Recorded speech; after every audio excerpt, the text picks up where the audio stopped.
మనం తల్లి గర్భంలో ఉన్నప్పుడు మగవారు ఎస్పెషల్లీ టెస్టిస్ అంటే వృషణం ఏదైతే ఉంటుందో మనకు పుట్టిన తర్వాత స్క్రోటం అనబడే సంచిలో ఉంటుంది కానీ తల్లి గర్భంలో ఉన్నప్పుడు అది ఎక్కడో కడుపులో కిడ్నీ పక్కన ఉంటుంది.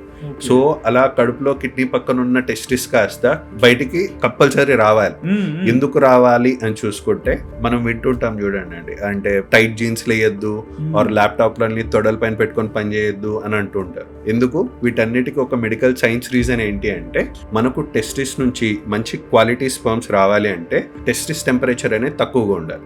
సో ఆ పరంగా టెస్టిస్ అనేది ఎక్కడో కడుపు లోపల ఉండిపోయింది అనుకోండి, దానిపైన ఒక 10 కవరింగ్స్ ఉన్నట్లు ఉండిపోయి లోపలంతా హీట్ ఎక్కువ అయిపోతుంది. కాబట్టి ఈ టెస్టిస్ వృషణం ఏం చేస్తుంది, లోపల ఉంటే నేను చాలా హీట్ ఉంది కదా, నాకు కూల్ ఎన్విరాన్మెంట్ కావాలని బాడీలో ఉన్న టెస్టిస్ కాస్త బయటకు వచ్చేసి స్క్రోటం అనబడే సంచిలో దారడం జరిగింది.